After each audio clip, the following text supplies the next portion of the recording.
Yaitu tadi pernyataan dari Presiden Republik Indonesia Prabowo Subianto yang mengatakan bahwa tidak ada perjuangan demokrasi yang dibarengi dengan tindakan anarkistis. Kami akan membahasnya pemirsa bersama sejumlah narasumber yang saat ini sudah berada di tengah-tengah kami. Sudah ada Stanislaus Rianta yang merupakan dosen kajian strategik intelijen dari Universitas Indonesia. Selamat malam, Mas Stanislaus. Ya, hadir pula bersama kami penasihat ahli dari Kapolri, Pak Arianto Sutadi. Selamat malam, Pak Arianto. Sehat selalu. Terima kasih sudah hadir di sini. Alhamdulillah. Dan juga hadir pula Pak Trubus Rahadiansyah yang merupakan pengamat kebijakan publik dari Universitas Trisakti. Selamat malam, Pak Trubus. Ya, terima kasih sudah hadir kembali bersama kami. Ini menjadi momen ataupun poin yang menarik pernyataan dari Presiden Republik Indonesia Prabowo Subianto yang menyatakan bahwa aksi demonstrasi anarkistis ini mengarah kepada tindakan makar. Mas Stanislaus, kami ingin mengetahui bagaimana menurut Anda pernyataan dari Presiden ini. Ya, saya meyakini bahwa Pak Presiden sudah mendapatkan laporan dari entah itu intelijen atau aparat keamanan terkait ini. Tapi saya sendiri melihat bahwa ada 3 klaster pendemo itu. Klaster pertama adalah klaster idealis, yaitu mahasiswa, buruh, dan ada ojek online yang mereka punya isu, punya suara yang disuarakan. Kemudian ada klaster kedua, ini yang ikut-ikutan, yang anak-anak FOMO, anak remaja FOMO. Dan yang ketiga inilah yang berbahaya. Dia yang punya niat jahat atau dalam teori intelijen itu punya intensi sehingga dia bisa menjadikan ancaman. Nah, yang klaster kedua ini yang bisa terbawa ke klaster ketiga sehingga kemarin cukup marak. Tetapi klaster 1, mahasiswa, buruh, kemudian ojek online yang murni ini mereka yang punya suara dan ini dilindungi undang-undang. Mereka bisa menyampaikan pendapat dan dilindungi undang-undang sehingga mereka bukan ancaman. Dalam konsep intelijen bukan ancaman, tetapi yang klaster ketiga karena dia punya niat jahat untuk makar, untuk membakar, provokasi, maka dia adalah ancaman. Artinya tindakan tersebut ataupun pernyataan dari Presiden ini tidak hanya merupakan pernyataan yang tanpa berlandaskan dengan data-data. Saya yakin Presiden pasti punya data, punya informasi yang disampaikan oleh para pembantu, para perangkatnya. Dan itu saya yakin tidak mungkin Presiden menyampaikan di depan publik tanpa data. Pak Arianto, kita ketahui juga bahwa dari pihak kepolisian juga langsung bertindak cepat. Betul. Ada beberapa perusuh ribuan bahkan di beberapa daerah yang saat ini sudah ditangkap oleh pihak kepolisian, bahkan beberapa di antaranya merupakan anak di bawah umur. Ini artinya merupakan langkah yang telah diantisipasi dan juga merupakan langkah cepat dari pihak kepolisian, Pak Arianto. Dan langkah cepat itu menurut saya berkat peringatan dari Pak Prabowo. Kemarin itu kalau Pak Presiden tidak menegaskan seperti itu, kita udah kolaps, saya bisa katakan. Demo ini menurut saya demo yang paling dahsyat ya dihadapi kita sejak 1998 ini. Dan kalau Pak Prabowo tadi mengatakan ini makar ya, saya memperkirakan ini target daripada si perusuh ini adalah kemarin itu kolaps bangsa kita. Untungnya ketika kita sudah terteter gitu dengan adanya martir daripada pinjol yang tergilas itu, saya sudah membayangkan, wah ini habislah Indonesia. Untungnya kemudian hari berikutnya Pak Prabowo mengatakan, tolong demokrasi dengan baik, damai, tetapi anarki tindak tegas. Disitulah polisi kemudian bangkit kembali. Sehingga tadinya bertahan gitu, akibat daripada polisi bertahan itu, kekacauan makin marak kan. Tapi setelah perintah Pak Prabowo tindak tegas, anarkis itu sudah agak mending, agak mereda. Alhamdulillah sekarang jadi begitu. Kenapa saya bilang gitu gini Bu? Sejak kita reformasi itu ya, setiap ada unjuk rasa yang masif ya, judul unjuk rasa itu akan menyampaikan aspirasi. Tetapi tidak pernah unjuk rasa yang masif itu tidak ditunggangi oleh provokator yang anarki, selalu ada. Justru disinilah pada saat unjuk rasa yang masif itu pasti itu provokator itu memanfaatkan. Nah celakanya tahun ini itu banyak sekali masalah-masalah yang bisa menyulut kemarahan rakyat itu kan ada 17-8 itu tadi. Itu ya ini di kesempatan dimanfaatkan baik-baik oleh para perusuh itu. Para perusuh itu ataupun provokator yang memanfaatkan kondisi seperti ini, apakah mereka berjalan secara spontan ataupun merupakan pihak-pihak yang memanfaatkan untuk menggerakkan mereka? Dibedakan antara perusuh yang di lapangan yang digerakkan oleh penggerak-penggerak itu dengan intelektual dader yang ada di belakang yang menggerakkan secara ini Bu. Ini sekarang ini kita ya judulnya kemarin itu saya lihat kita tuh diadu domba, Bu.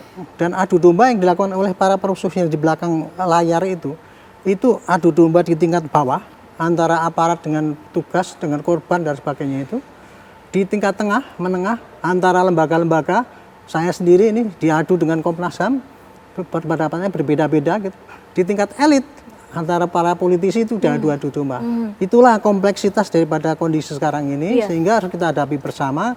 Jangan sampai kita itu diadu domba oleh para perusuh yang di belakang itu. Mereka tepuk-tepuk itu. Gitu, jadi termasuk pembelaan-pembelaan itu ya, aktivis itu. Saya merasa di sini kan dihadapkan dengan para aktivis ini, karena bunyinya gini, ini gara-gara korban ada 10 orang meninggal dunia, gara-gara apa? Unjuk rasa diberangus dengan eksesif daripada polisi. Itu yang dibalut kayak gitu beritanya kan itu. Ini berbahaya bagi saya. Saya kira itu apa pendapat saya mengenai arti daripada Pak Presiden mengatakan begitu tadi. Ya, Pak Trus, bahkan ini juga memantik respons dari mahasiswa yang meminta kepada pemerintah agar dilakukannya tim investigasi independen. Bagaimana menurut Anda? Ya, memang terjadinya satu peristiwa hukum itu kan mesti ada sebab musabab, atau dalam teori kausalitas itu satu peristiwa ini akan menimbulkan peristiwa yang lain atau peristiwa ini berasal dari peristiwa sebelumnya.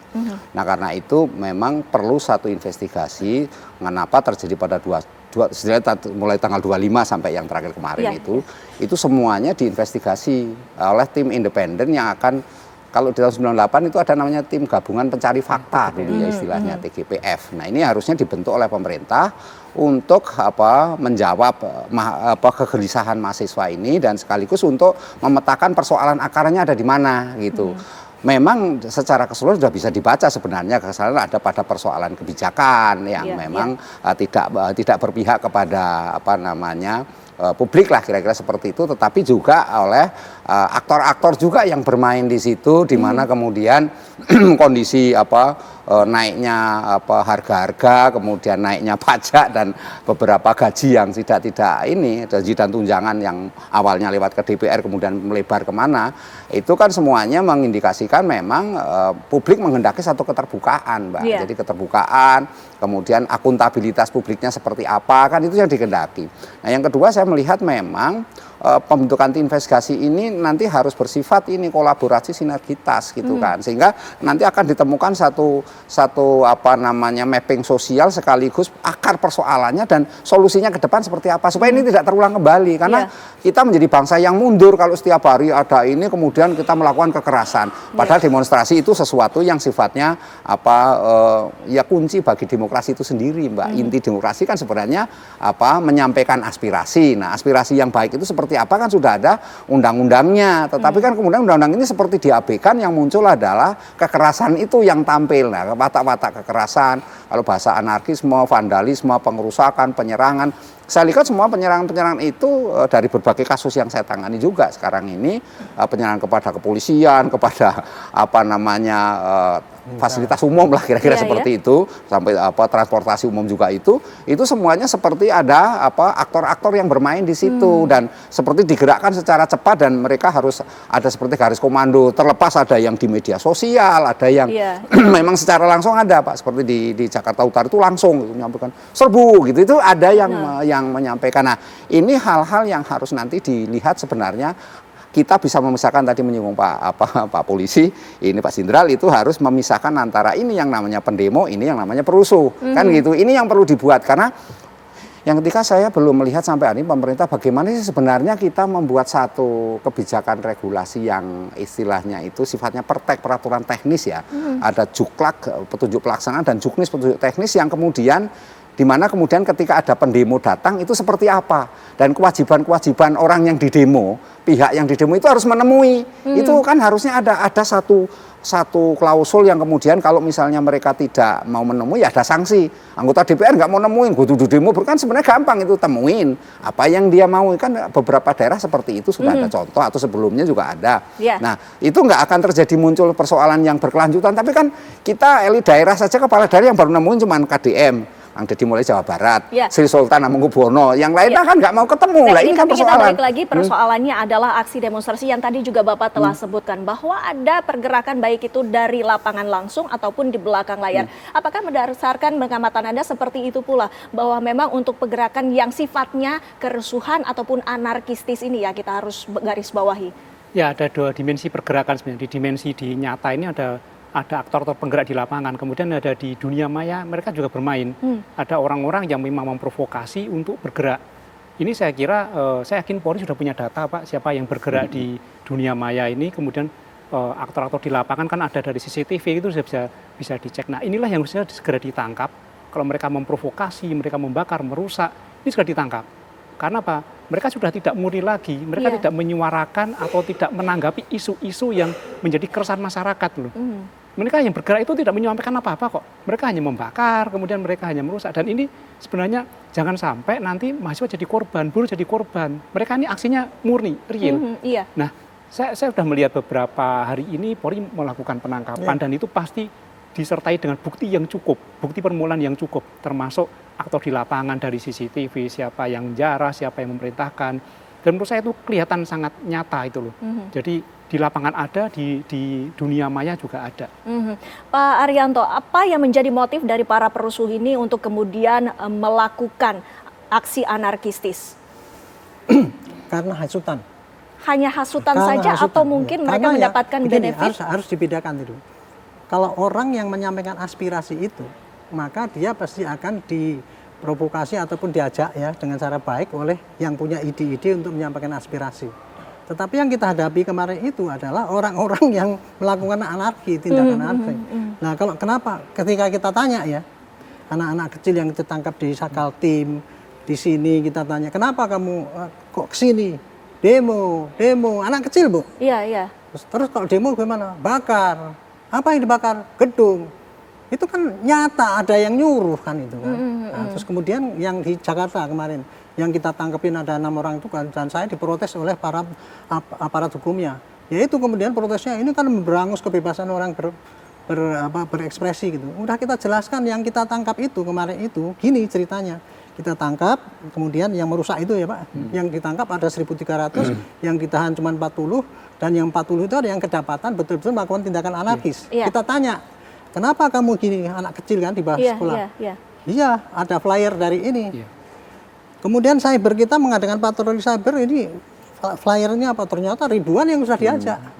Dari situ kemudian kan kita sudah ada bukti saksi, bukti jejak digital, sudah kepada ininya sumbernya, kemudian kita tanya pada saksi ahli, Pak kalau ini sudah termasuk dengan hasutan apa tidak? Masuk, barulah dikatakan tangkap, kita tangkap. Tapi apa yang kita hadapi?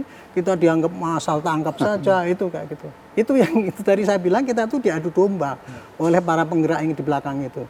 Jadi kita bergerak yang betul pun mesti diadu domba dengan ini, para pakar-pakar ini. Dan celakanya sampai sekarang pakar ada yang tanpa sengaja, dia juga ikut membela ini Pak, menohok bahwa kita tuh asal tangkap dan sebagainya. Itu yang saya sedih. Itulah kita yang harus sadar ya, marilah kita sadar, kita itu memang lagi diadu domba orang yang di belakang layar itu tadi. Jangan tanya, mana apa yang nyuruh mana, suruh buktikan gitu kan. Iya. Lantas pertanyaannya Pak Trubus, dengan adanya pernyataan dari Presiden Republik Indonesia Prabowo Subianto yang menyatakan bahwa adanya aksi demonstrasi ini sudah mengarah ke tindakan makar, apakah ini merupakan tindakan yang tepat yang dilakukan oleh Kepala Negara? Ditahan dulu Pak Trubus, kita akan jeda sejenak, nanti kita akan tunggu apa jawabannya sesaat lagi.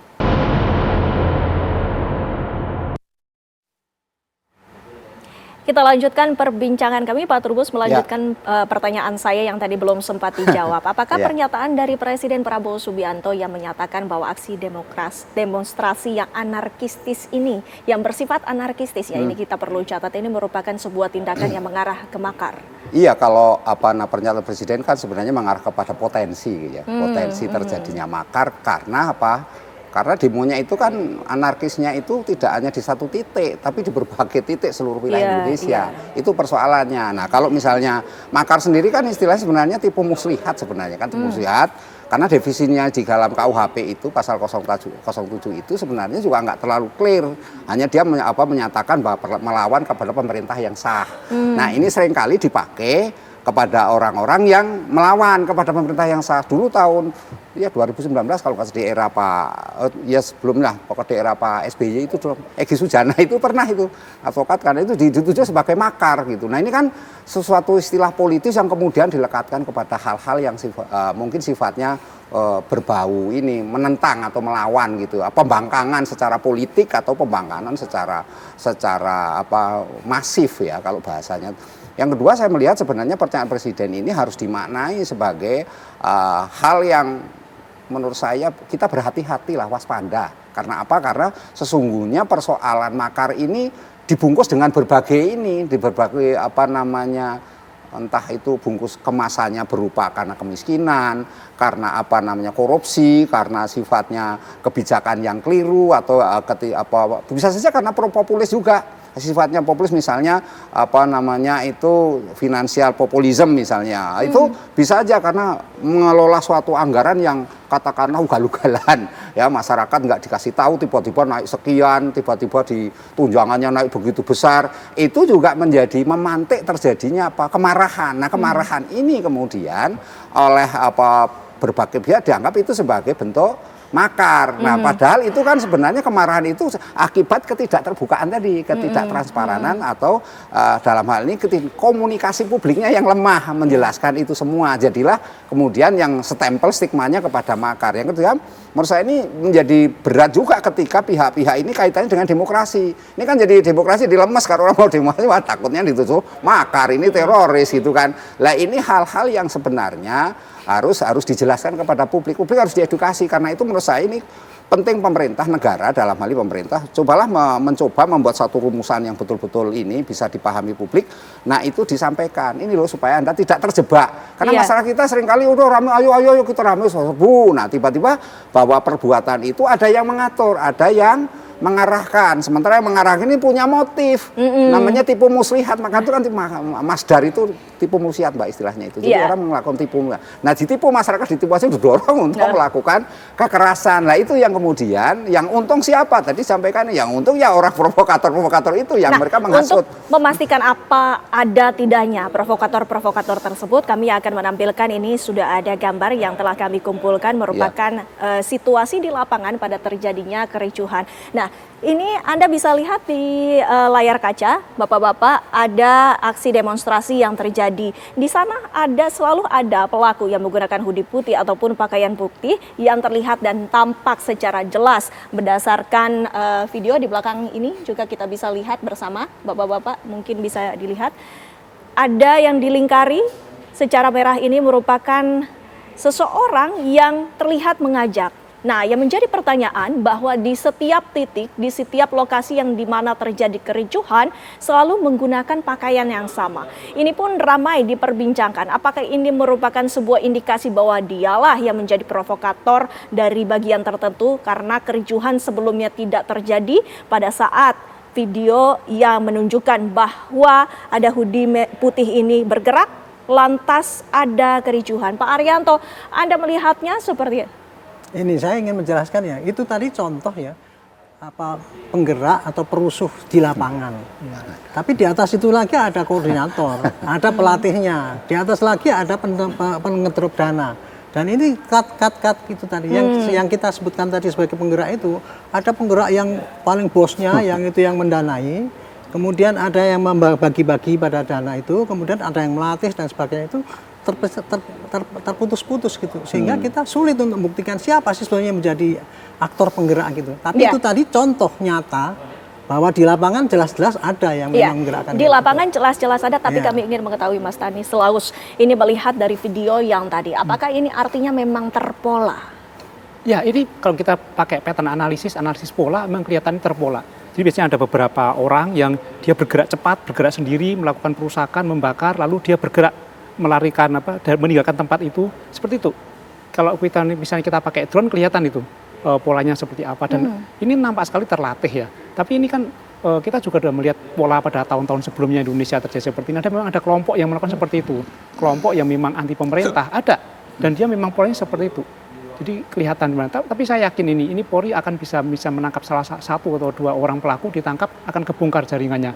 Dan saya yakin sudah punya data Pak Polri terkait siapa kelompok ini sudah Saya yakin sudah punya data. Apakah menurut Anda memang dalam kasus ini ada pihak-pihak yang juga memakai simbol-simbol tertentu untuk mengidentifikasi mereka? Tidak ada pelaku tunggal di sini. Pelakunya bukan tunggal, pelakunya banyak. Jadi banyak pihak yang memanfaatkan kesempatan untuk kepentingan mereka. Di dalam konsep intelijen, ketika terjadi suatu peristiwa, yang kita pertanyakan adalah siapa yang diuntungkan dari peristiwa ini. Jadi siapa yang diuntungkan? Ada kelompok yang tidak suka dengan pemerintah. Ada kelompok yang memang tidak suka dengan aturan pemerintah. Mereka yang diuntungkan, satunya itu. Tapi ini kelompok ini memang sejak beberapa tahun terakhir, atau sudah dalam 10 tahun, 15 tahun terakhir, memang selalu memuatkan isu-isu di kerusuhan di Jakarta, dia masuk. Dia masuk. Salah satunya itu. Lalu kita tahu juga pasti ada kelompok ada aktor-aktor lain yang menggerakkan demo ini kan tidak sedikit biayanya kan. Pasti cukup besar ya. Seperti penjarahan di rumahnya Bu Menteri misalnya, itu bikin kita miris. Ratusan ribuan orang digerakkan dengan sangat cepat, itu tidak mungkin tidak terkoordinir. Itu pasti terkoordinir. Di rumah seorang menteri. Baik, Pak Arianto, mungkin berdasarkan perkembangan terkini yang bisa direspon seperti apa? Ya itu, jadi kita terpaksa ya Bu ya, jadi melawan tudingan bahwa kita itu jangan berbuat ekspresif ya. Kita nggak bisa membiarkan itu kan. Sesuai dengan perintah Pak Prabowo, Pak Presiden, tindak tegas anarkisme. Bentuknya tindak tegas itu apa? Ya pelaku yang di lapangan yang ketangkap tangan ya harus ditangkap kan gitu kan. Kemudian setelah ditangkap ini siapa yang menyuruh? Itulah yang kita lakukan. Tapi ketika kita melakukan kayak gitu itu nanti dari pihak provokator itu tadi sudah menyerang dengan narasi-narasi yang itu. Wah kita ini selalu sampai sekarang ya judul setiap kayak gini ini kan demonstrasi besar-besaran, korban 10 orang meninggal akibat daripada kekerasan aparat. Judulnya kan kayak gitu terus ini. Saya capek Bu untuk menyampaikan pada mereka itu. Ini kita tuh jangan sampai diprovokasi oleh provokator yang ada di belakang itu jelas. Ini yang jelas yang terjadi adalah penyampaian unjuk rasa yang begitu banyak macamnya karena banyak sekali kekecewaan masyarakat dan sehingga masif dan dimanfaatkan benar-benar oleh provokator itu tadi menimbulkan kekacauan. Hanya untung kemarin itu kok target dia menurut saya sih baru berhasil separuh kemarin itu. Kemudian bisa stop gara-gara Pak Prabowo langsung turun tangan dan alhamdulillah bisa gagallah mereka untuk menghancurkan, memakar Presiden kemarin itu. Kalau saya tinjauannya kayak gitu. Ya, Pak Arianto, dari Polda Metro Jaya juga telah mengungkap fakta bahwa dalam pemeriksaan dari pihak-pihak yang telah diamankan oleh polisi ini mereka mengaku dibayar. Ini bagaimana pendapat Anda? Bukan dibayar, Bu. Sebagian dibayar itu pola lama. Tapi yang jelas yang kemudian kita tuh tadi menangkap yang 6 orang yang katanya dari influencer itu tadi itu ngakunya anak-anaknya itu ngakunya ini saya dari flyer. Perannya beda-beda ya, pasalnya yang jadi model menggerakkan tuh ada yang pakai flyer tadi katakan medsos, ada yang dibayar, ada yang ya cuman seketika di saat itu digerakkan itu. Jadi macam-macam. Tapi yang jelas ada pola-pola untuk menggerakkan rakyat itu dengan dalih nanti kalau ketangkep, wah ini kan menyemangati anak-anak untuk menyampaikan ini. Saya sedih lagi katanya ya, anak-anak kan boleh saja berdemo. Gitu. Nah kalau demo boleh saja, tapi kalau bakar masa diperbolehkan.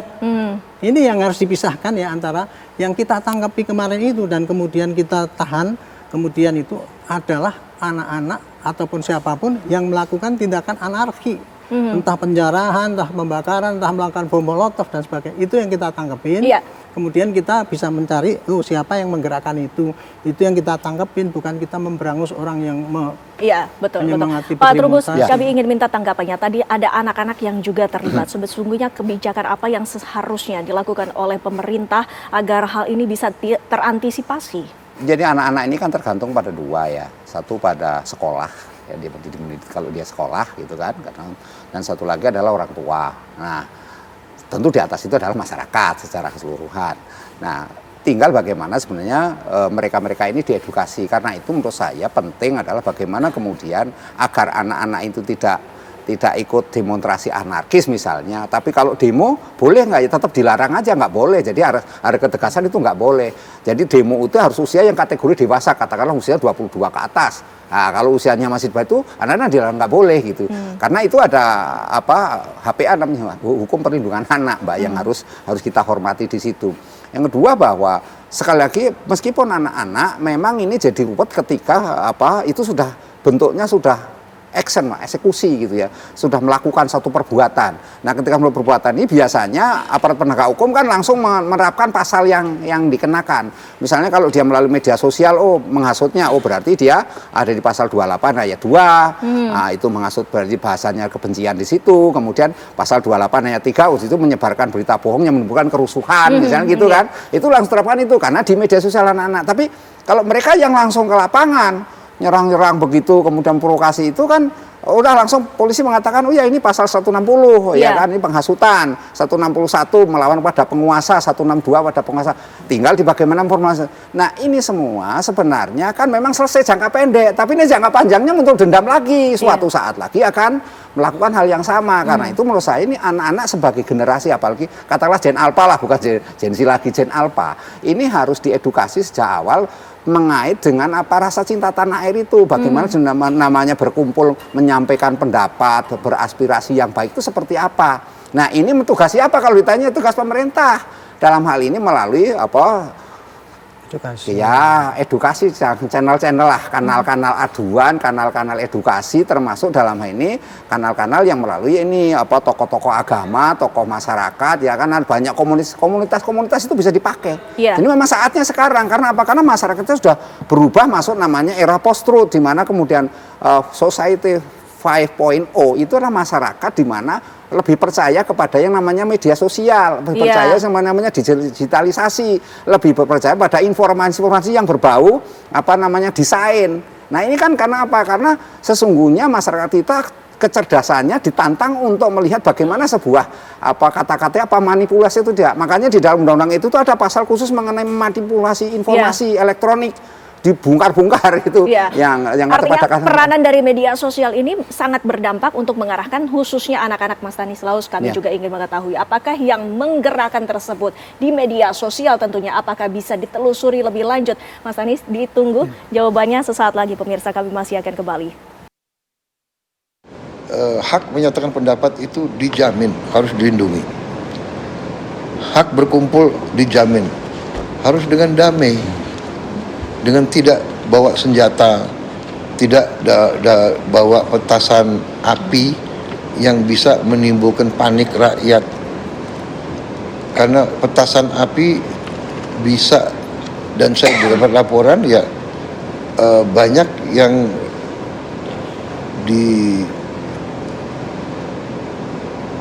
disimulasi sebagai tembakan dari petugas, padahal itu petasan api yang dibawa oleh anasir-anasir perusuh. Jadi demonstran tidak boleh dikriminalisasi kalau dia demonstrasi yang benar. Dan saya percaya nanti petugas akan memilah siapa yang istilahnya dibawa-bawa, siapa yang terbawa, siapa yang.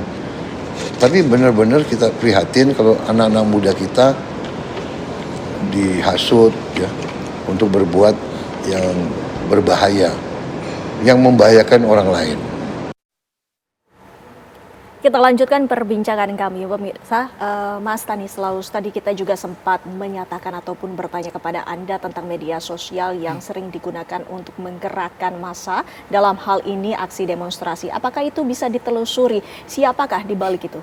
Ya, Polri punya instrumen yang sudah canggih saya kira. Jadi dalam suatu kasus seperti ini ada dua hal yang bisa ditelusuri. Satu, pola komunikasinya. Siapa yang memberikan perintah?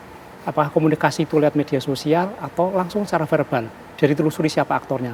Kemudian cek juga transaksi keuangannya. Ketika orang ini sudah ketangkap misalnya memberi perintah, cek saja keuangan dia dari siapa. Misalnya dia mendapatkan perintah dan transfer dari orang tertentu, kemudian dilacak pakai metode follow the money, ikuti uangnya dari mana. Saya kira dua metode itu bisa dilakukan oleh Polri dan pasti sudah ke sana, bisa meminta bantuan PPATK juga untuk mengetahui siapa aktor puncaknya ini. Walaupun kadang ujung-ujungnya nggak tersentuh, hanya aktor-aktor di level tertentu yang tersentuh, tapi minimal ada efek jerak. Ini kan mereka merusak negara. Saya setuju dengan pernyataan Pak Presiden bahwa demonstrasi itu boleh dijamin undang-undang, tetapi yang merusak, yang menjarah, yang membakar itu bukan demonstrasi, bukan unjuk rasa. Mereka misalnya dalam konsep intelijen itu mereka punya niat jahat, intensi. Nah, orang yang punya niat jahat ini adalah ancaman, maka bisa dilakukan proses penegakan hukum. Saya kira pasti Polri sudah mengarah ke sana untuk melakukan penyidikan dan penyelidikan ini. Dari pihak kepolisian pun juga saat ini juga telah menelusuri dari media sosial. Namun yang kami ingin mengetahui, kecenderungannya ini apakah mereka bergerak perorangan ataukah ada perintah sehingga mereka berkelompok dan menyebarkan ribuan begitu yang menyalahgunakan di media sosial, Pak Arianto? Jadi kalau hasutan lewat medsos ini yang terjadi ya dari pengalaman kita menangkap kemarin itu, Bu, itu kan kita berlangsung dari lapangan ya. Karena sering kita dituntut mana buktinya bahwa ada itu. Makanya kita kemarin dari lapangan yang melakukan tindakan kekerasan atau penjarahan, membuat bom molotov, ada dokter yang paling mengajarkan bom molotov itu.